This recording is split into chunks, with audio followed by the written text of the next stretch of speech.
Let's get to the soup of the day. It's wild rice soup.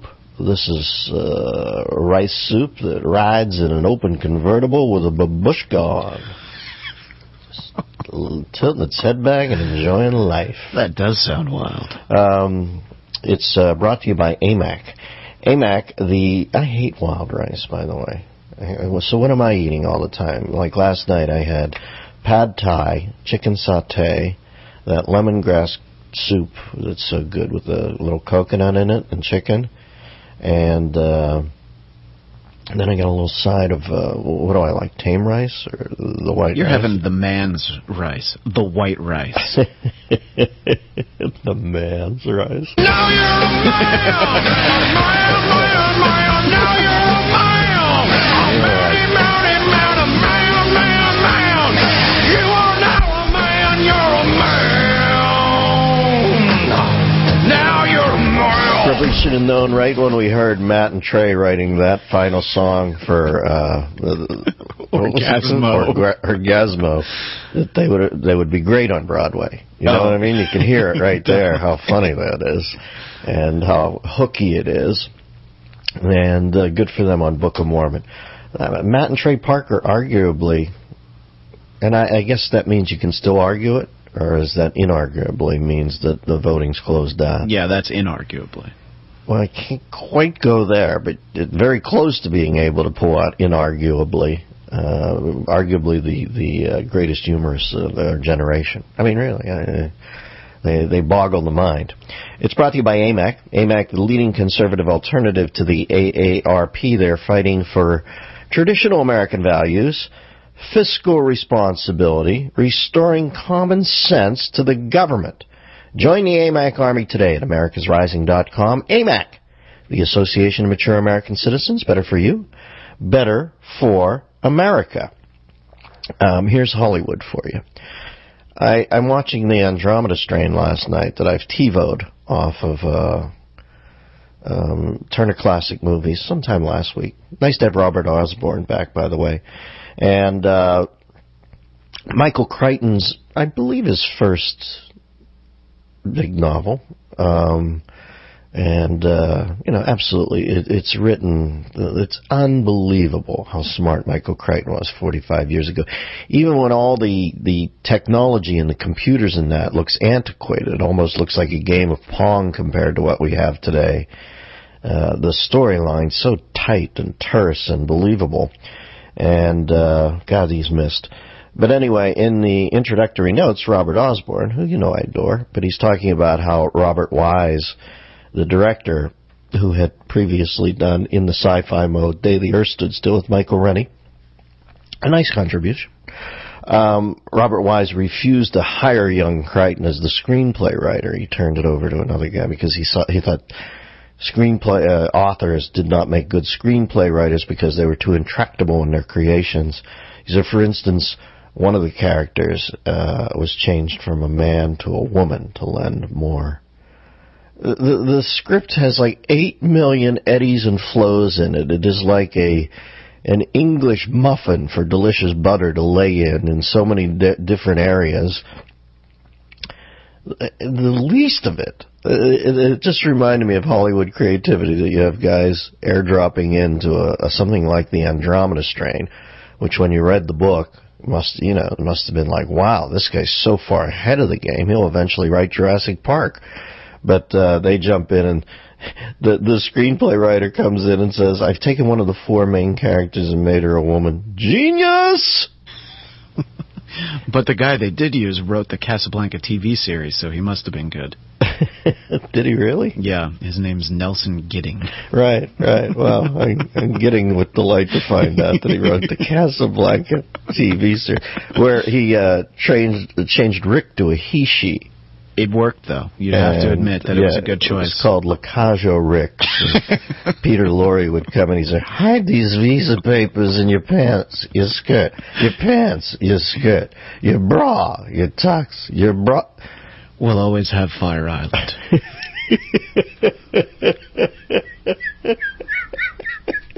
You wore blue, the Nazis wore not much. 866. Oh, the Epstein brothers, by the way. Geniuses. Wrote all the good lines in there. And they are plentiful. All right, what else last night? Who we got coming up? We're going to talk about James Toronto, about life in Canada. And then later in the show, Billy Winnipeg will be here with our weekly curling segment. You're on Canuck Daily. Curling on the radio is to die for. Wasn't that the first video ever played on MTV, if I'm not curling on the radio? That was the Buggles with Curling on the Radio. Johan Vandersloot does not look good. This whole process has not been good for him. It looks like it's been hard on him. He was such a striking boy, and now he looks like he's... God. Is there anything worse than being stuck in the... I don't even know where he's at. The Peruvian appellate system? Yeah. The Peruvians weren't this ancient when they were ancient.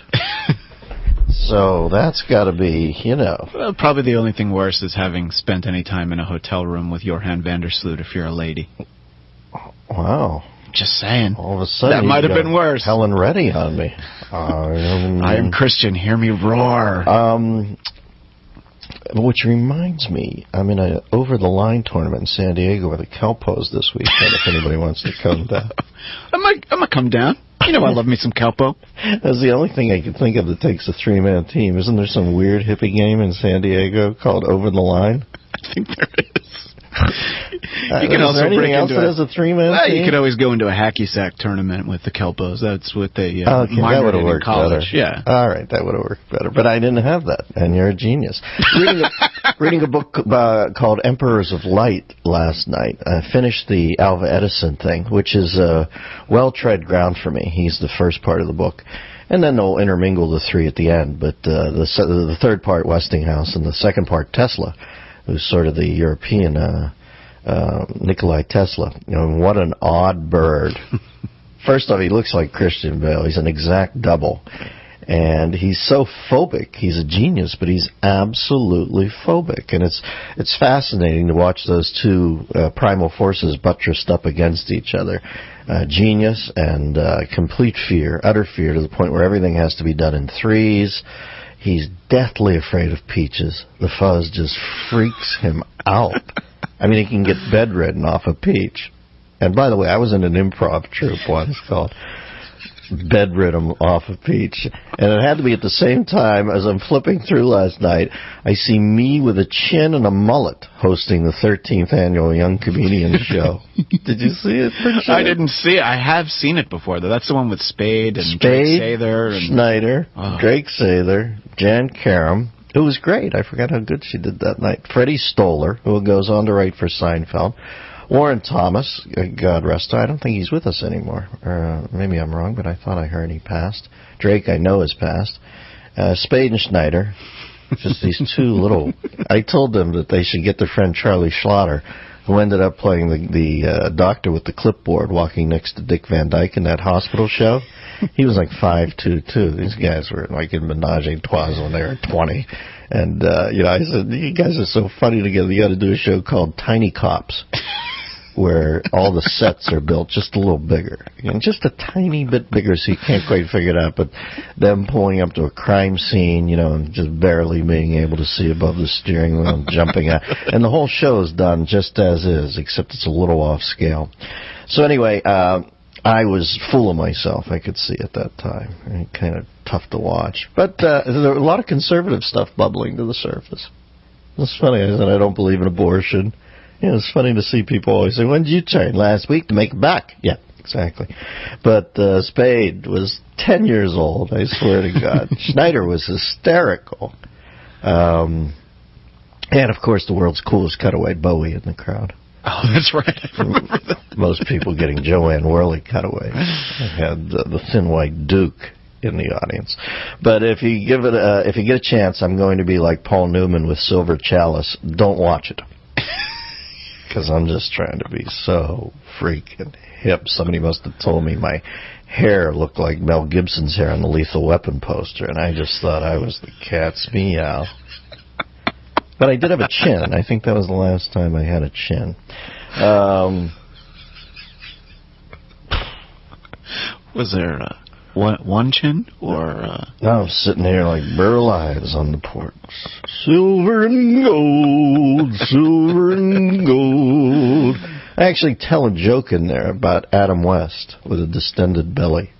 And I was laying in bed last night. I could not see the screen over the midsection Annapurna that I have now. Thinking, karma, baby. Big hunk of karma coming back to bite you there. Batman had the last laugh. Yes, he did. And now I know Adam. God, I hope he didn't see it. I was a smart ass. I was a young smart ass. All right, we're going to take a break. We're going to come back, and we will be joined by Bobby Calgary. He's talking to us about this week's Stampede. And I understand Shania Twain's coming back from, I believe she lives in Peru now, where she serves as jury foreman on this Johan Vandersloot, and she's married to a local guy named Mutt Tiger. Mutt Tiger.